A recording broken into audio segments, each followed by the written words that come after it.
Joining us now to discuss is Senator John Kennedy, Republican from Louisiana. Welcome back, Senator. Good to have you with us. Thank you, Tom. Let's clear the table on the question of a government shutdown. That's what's keeping you all here, and those who are running for re-election, you're not, away from the campaign trail. How do we get to an agreement, not only in the House, but in the Senate, on a government shutdown? Well, we'll reach agreement. The pressure of time will help. I don't know anybody who's for shutting government down. If you're for shutting government down, you tested positive for stupid. It's politically dumb, and it's wrong. And it scares people half to death, particularly the elderly. There's a disagreement over what kind of CR, continuing resolution, we choose, short-term, long-term.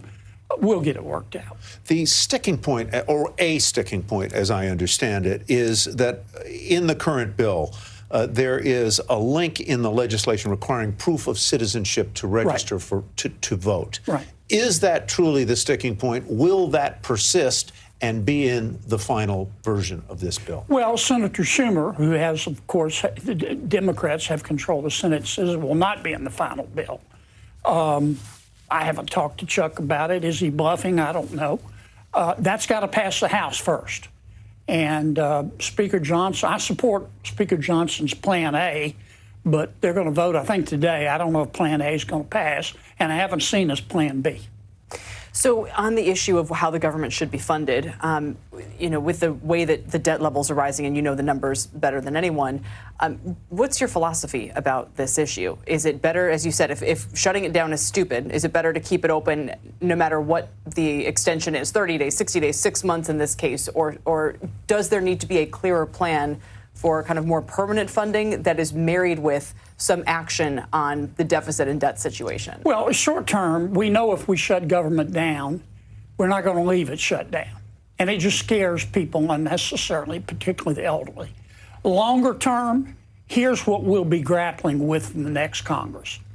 And I'm going to speak from the Republican side.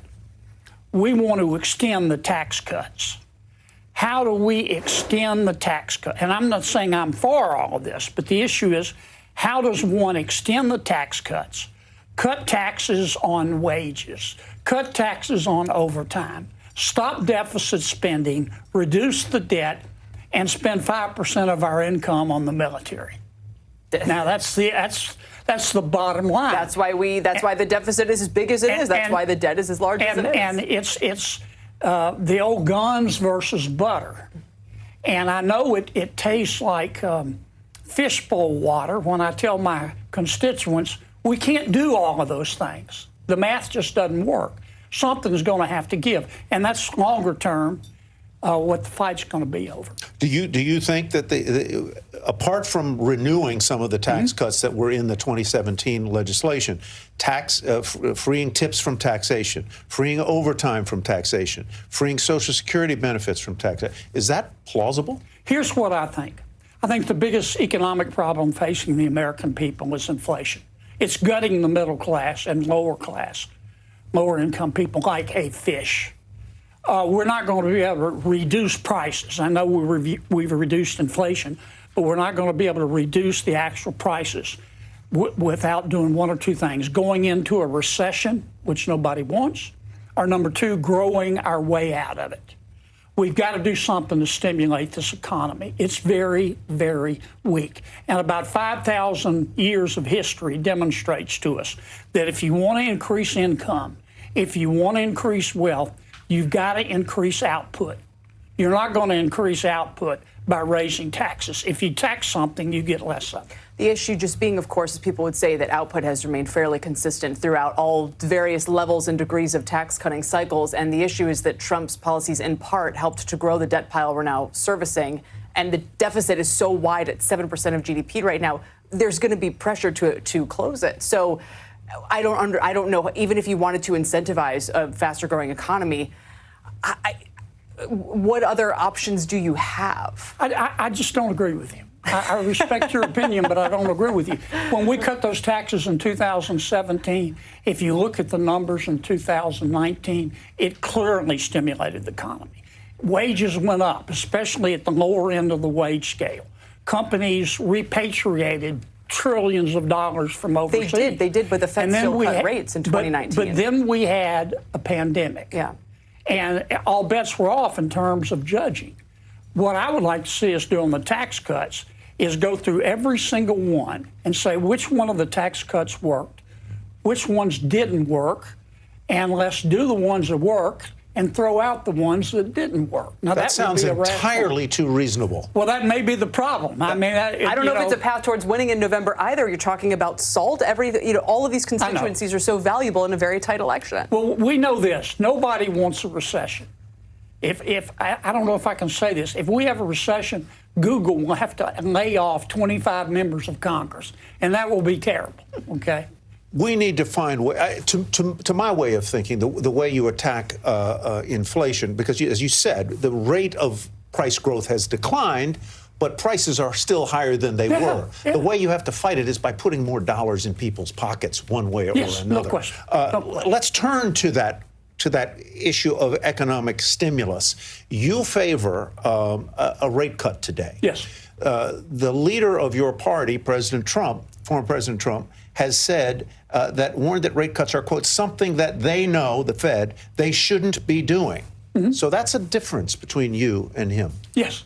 Well, obviously, this is America. Everybody's entitled to their opinion. Mm-hmm. I think we should. But what would you say to him then? Let me put it that way. I would say to the president, with respect, I disagree. I think we need to do a 25 basis point rate cut, quarter of a point. What's the biggest danger right now? Inflation being reignited or recession? Now, if you think it's recession, you're going to argue for 50 basis points. I think it's inflation. I'm pretty risk averse. I think Jay Powell is risk averse. I think your constituents are also especially hit by some of the flood policies and different things. Sure. Where we've seen some of the highest inflation. I wonder if that makes it, for you, a little bit different story. And here's what's troubling the American people. They maybe can't tell you the difference between disinflation and deflation. But yes, inflation is down. That just means prices are going up less quickly. But prices aren't falling. And if we tell the American people the truth, it's going to be hard to get those high prices down. We can get them down. You do what China's doing, go into a recession. No, prices will fall, but that's too big of a price to pay. You want their wages to go up. So we have got to grow our way out of it. And this current economy, under President Biden and, frankly, Vice President Harris's tax plan, they want to raise taxes. They don't want to cut them.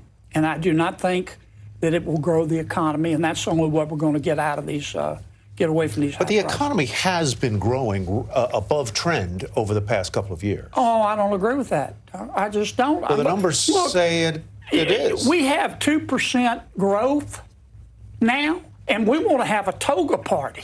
That's embarrassing. We ought to be growing this economy at 3% a year. Pretty close before right now. The Great Recession, 3% a year was considered normal. Yeah. So I'm not prepared to concede that we can get to 2%. Bull. We're at 2.8 this quarter, though. We're in that neighborhood. Yeah, but that's not annualized. Yeah. That's not annualized. Yeah. And we need to get back to 3%. And it's the only thing that's going to help people stop having to sell blood plasma to go to the grocery store. That's what's upsetting America today. It's the high prices. Everything else is just cottage cheese. I'm not saying it's not important. A lot of people like cottage cheese. Yeah. Border's important, crime, national defense. But the single biggest thing that moms and dads are worried about at night when they lie down to sleep and can't, it's the cost of living. And that is the case for 25. That's it. Senator Kennedy, thank you. Good to have you back. Guys. Good to see you. Appreciate it.